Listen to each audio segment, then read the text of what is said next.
That's Florida. This is Georgia. So obviously to get to VA, we're going to pass through South Carolina, North Carolina, and Virginia. So I need to figure out the weather for Georgia, South Carolina, North Carolina, and Virginia. So in that weather app or whatever weather app you're using, you're going to type in all those states and make note to yourself what is the weather going to be like. So let's just say Virginia, by, obviously to get to Virginia, you're not going to get there in the same day. So obviously check Virginia for tomorrow. What is it going to look like tomorrow or the day after? So you check the weather, and for that date, like tomorrow's date or whatever, and you notate it. Like you can even get little sticky pad notes and write down like the weather for each state, and kind of sticky pad it to your Qualcomm or sticky pad it like on your dash to remind yourself, like, dang, I'm about to run through some weather. So either I might need to leave earlier, or maybe I might need to mental note that I might have to drive slower, or just mentally prepare yourself for what is to come. I even like sometimes, cause you need, like I always reference to the United States map, so I know which states I'm gonna have to pass through when I'm going to where I'm going. So I actually downloaded a United States map picture. So, cause obviously I ain't gonna be able to pull this out, when I really need to pull it out for a convenient look. So this is the one, cause I actually put this picture in one of my videos, the one with the cameo. So I use this too, just to reference myself. Shoot, I use that for more than just some entertainment. I use that to see where am I going through. So other than having to pull that big old book out, you download your United States map so you know what states you're going through.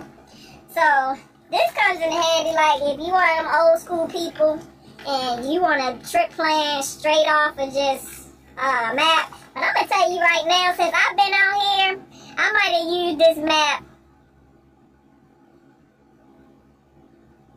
I almost used it one time. So technically, I never used it. Only time I've used it, like I said, is for this.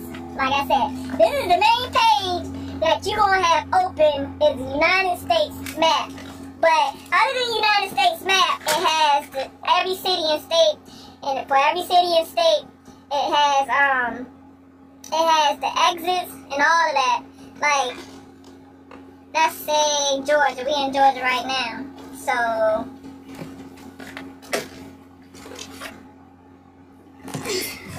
it tell you mileage and all that.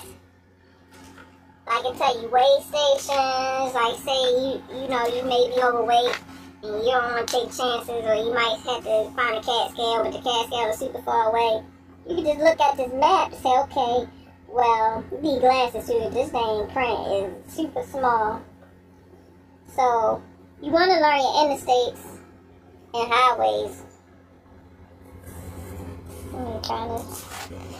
So when you see, let me see. When you see these red dots with arrows, those are weigh stations. And then you got your badge looking with numbers in them. Those are interstates. So this also tell you, this map is good for a lot though. You probably would want to take time. And I need to probably start taking time to study it. Because it tell you restricted bridges. And you definitely want to know about bridges.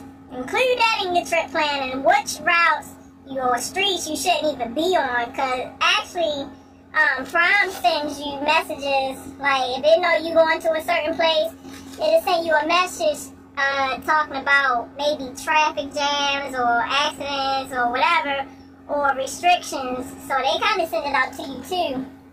But this map will tell you, it'll tell you about restricted bridges as well, of what highways you shouldn't be on. It'll tell you about hazardous material placard. Like this Rand, like this is a Rand McNally Modus Courier Road Atlas. And I got this from the Prime store, which was $35. So Like, this tell you everything about when it comes to the basics in trucking. Like, this tell you more than just how to get somewhere. Like, this is very informative, and I might do another video about some things. Like, it gives you area codes. I didn't know that. Let's see if we can, like, road, like, it got phone numbers. It got phone numbers for road construction. So, say you going through, like I said, we going through Georgia, South Carolina, North Carolina, and Virginia. So, say you wanted to call ahead of time to find out if it's construction issues. This book gives you all the numbers to that state to call to see if there's any road construction, so you can find out ahead of time. Like, get the info from the 511 hotline. So when you ride through any state, you can dial 511, and 511 will update you with information, you know, whether it's like traffic jams or construction or whatever. So that's alright. Like I said, this book, like, it got a lot of information, like on the road resources. Like, this thing tells you about hotels and stuff for the state. Like I said, these are all the area codes. So if you want to just be quick to know area codes, you can look it up. And these are all hotels. So, like, I guess that's the 800 number, probably nationwide number, to where you can call a hotel, and they can kind of guide you that hotel for that area. Like, say you going through a state, and maybe you want to just get a hotel, so you can call ahead of time for that. So, I'm trying to find the restricted bridge part. Bridge formula. Yeah, we're going to learn interstates too. I'm still learning that myself. And it's got a lot of, like, contact resources, contact information about whatever state you're going to. Like, this talk about hazardous spill reporting. Shoot. Oh, here you go. I need to study this. You never want to, you know what? My thing is, even if you're not using the map to check out for low clearances, just pay attention. Pay attention to know, always stay on interstates, highways. Yes, interstates and highways. Those are your best friends. And know which states are known for small streets. And just keep your eyes open to signs. Pay attention to bridge clearance.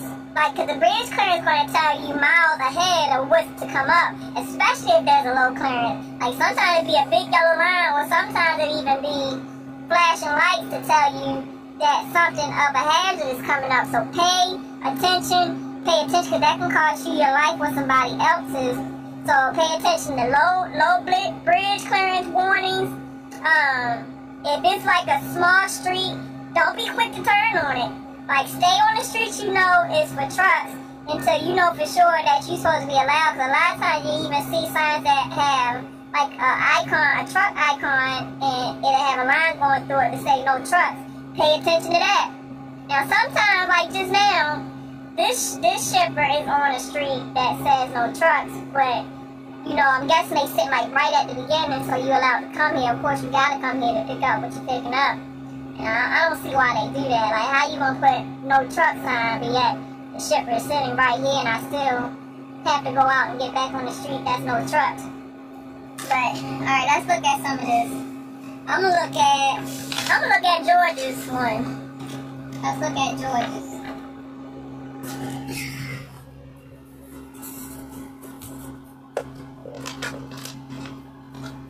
Alright, so for Georgia, the low clearance is if low exceeds 13.6 height, an oversized permit is required.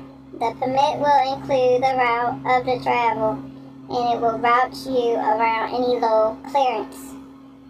GA2 Ringgold is only 11 feet and 7 inches. GA12 Warrenton is 13.6. GA44 Union Point is 13.6. Yeah, so like at the beginning of the book, of the map, it tells you restrictions, resource information, hotel information, numbers for if you want to know about construction ahead of time. And then, like I said, anything that's 13.6 and below, don't take your truck, don't even try to fit your truck under there. Like, it was a guy telling me that there was a low bridge in Springfield, and I guess some new driver wasn't paying attention, and I think come to find out that he was on his phone texting when he came up on that low bridge, and when he came up on it, he didn't pay attention, so he pretty much died, you know, because actually the bridge was so low that it came to his cab, like it came to the windshield.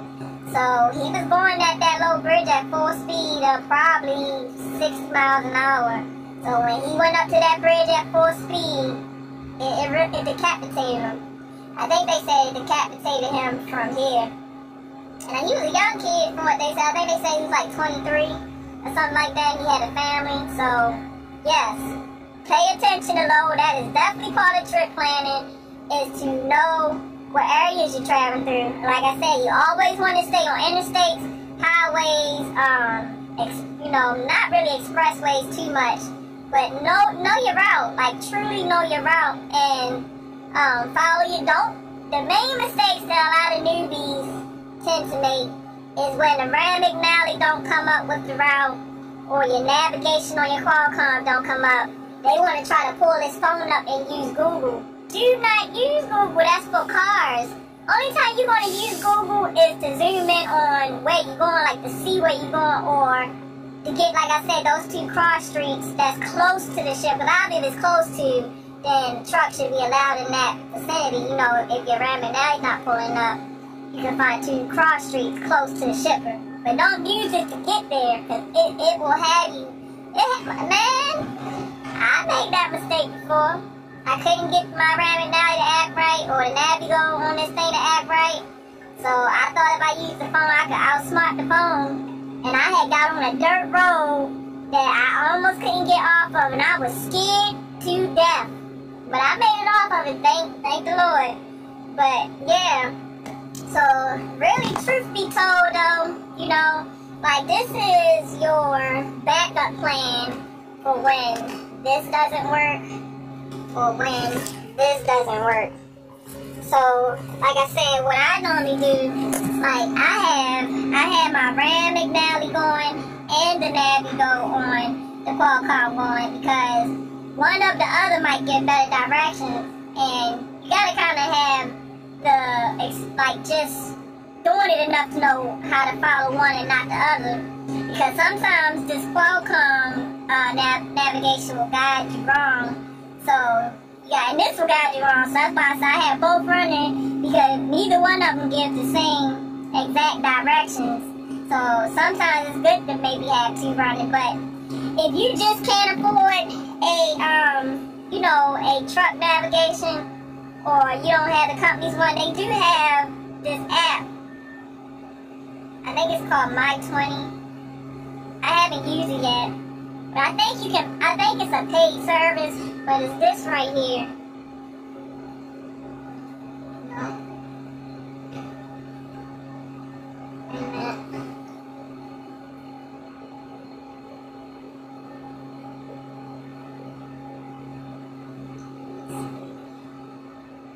Well, let's see.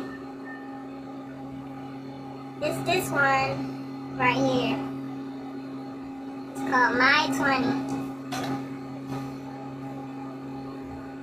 Yeah, it's called My20. So let's click on it. I haven't used it because I got what I need, so I don't truthfully need it, but in case I do.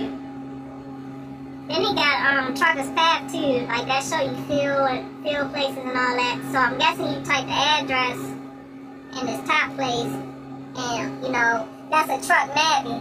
So instead of using Google, just download My20, and My20 is a truck navigation for Android. Alright, so let's recap. I'm hoping that I'm getting my point across, because like I said, this is a topic that can go on, and I know y'all senior truckers gonna help me to explain this, so if you got some knowledge to help whoever needs to know this, just put the comment below to help them out and help answer their questions, because we all here to help each other. So, first of all, to start, you get your load assignment, you get your O1 and your 90, and obviously, you know, if it's a multiple stop, get your O1, your O2, your O3, and your 90. You get all that, and you get the codes from off of all of them, and you put the codes into your macro 19. And when your directions come, because sometimes even in the directions, it'll have cross streets in the directions. But the directions is telling you word from word, turn left here, make a right there.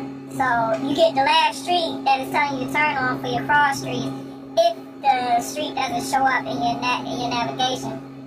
So first of all, you get your load assignment to find out how many miles you're traveling, empty and loaded. Then you're going to get the address off your O1 and the address off your 90. You're going to put the code into the macro 19. Then you're going to put the address into your Ram McNally, your Garmin, whatever truck GPS or your My 20. Put the address into there. And then you're going to, it's going to tell you how far you need to go. Alright, so the navigation to your Qualcomm. I'll try to see if I can get some. The navigation to your Qualcomm is the third tab. So a lot of times if you got the, because as a lease app, we have to pay for it. I believe it's like $10.66 a week for Navigo to lease. But obviously if your company driver, you don't got to pay for it. But we pay like $10.66 for it. So once you get your load assignment and they dispatch you on your load, that's the key. They have to dispatch you, because if they haven't dispatched you yet, the information won't come to your Qualcomm to where you're not attached. So once you've been properly dispatched to it, you know, you go to dispatch, the red thing, and then you type on, like obviously it's going to be in tabs, so you type on the first one, and then you just type on get route. Then once you type on get, and it takes forever to get it. So don't think that you're going to type on get route and it's going to come right up. Like sometimes we waiting like 2-3 minutes or 5 minutes for this thing to finally go. But my Ram McNally get on point right quick unless I don't have no GPS signal. But you know, you wait for it to come up and it'll tell you right here from turn to turn. Like this will be the turn you're going to be doing now, and this will tell you the future turn that you're going to do next. So that's another reason too, because a lot of times some addresses that won't come up in your truck, like your GPS, you know, it comes up on their navigation. That's why I end up, because I did cancel it, because I'm always about budgeting and saving money, so I called myself trying to save money, and I canceled it and ended up getting it right back because a lot of stuff wasn't showing up in my GPS. So I said, well, at least if it don't show up on mine, you know, obviously they should have it on theirs, because they got a different GPS system than what we use. So I said, well, you know, at least I had that security to know that one of these GPSs is going to pull the address up. So, yeah, that's another reason I use two of them at the same time. So, like I said, I don't know how to read this map straight off the bat, but I'm sure it's really not hard because, you know, truthfully, you just, like I said, whatever states you travel through, you're going to go to each page of those states, and each page of those states, all of these little lines you see are highways. So you're going to find the major highway and highlight it with a black marker. And you're pretty much going to highlight it from where you're at. So let's find our street. Or let's find, first of all, you got to find your city. So we in Gainesville. It's kind of hard if you wear glasses. Like somebody like me probably be sitting here forever. But obviously, whatever city you in, you're going to look on the map for that state, find your city, and kind of search. Get a marker that's like washable, so, because obviously you're going to be doing this multiple times, you're going to be able to wipe off the marker to do it again. So you're going to circle that city, you're going to circle, like say you're going to circle this, like say we was in Albany. So now we're going to circle that city and start to move our way out. Like say, so obviously we got to start moving out. So this is Florida going up. It's kind of like a puzzle, so you got to draw your way out. So, yeah, because the states cover both pages. It covers both pages, so you're going to pretty much draw your way out of the state. And it covers the highways. Let me see what they got these. That's the only thing I don't like is, like, obviously the next city after Georgia is South Carolina. So instead of them having this in like alphabetical order, they should have it per state. So say I'm drawing my marker line on 75 or whatever, and then I'm following this all the way up. Instead of me having to find, like, say I gotta find South Carolina to finish drawing, you know, it should be like the next page over, but it's not. It's in alphabetical order. So if I was traveling up 75 to complete it, like, I know the next state is South Carolina, so I need to find South Carolina and finish tracing it. So once you finish tracing it, you know, you pretty much write your directions down from off the map. And like these bottom ones, I think, give you more smaller streets.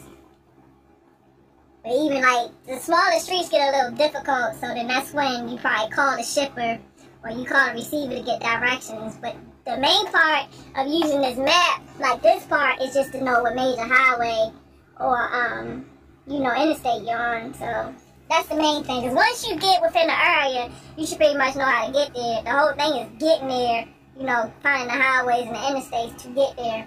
But most likely you're never gonna, I mean, you wanna learn how to use it. But shit, even seeing truckers don't really use this no more. They using GPSs too. They like to try to lie. Man, I mean, I don't know. Because my trainer, like, she didn't use GPSs. The only reason she got one was for me. And I think when she got me off her truck, she probably took the GPS back to the store. Like, she actually liked using the maps. So some people still use maps, but for the most part, I'd say 80% or 90% is using GPSs. So yeah, this friend McNally pretty much does everything for you when it comes to trip planning. You just gotta know, like, you gotta know where you're going, you gotta know the load assignment, and then you gotta know how much time it takes you to travel a certain amount. Like I said, 100 miles for how they got these trucks governed is normally about 2 hours per 100 miles. So you're just gonna calculate where you're gonna stop in between, or calculate if where you're going even has overnight parking or not. Or like you need to find out your needs. Do you need a shower? So do you have to stop before you get there? Do you need to make it to the store before you get there? Like, you gotta calculate and all of that.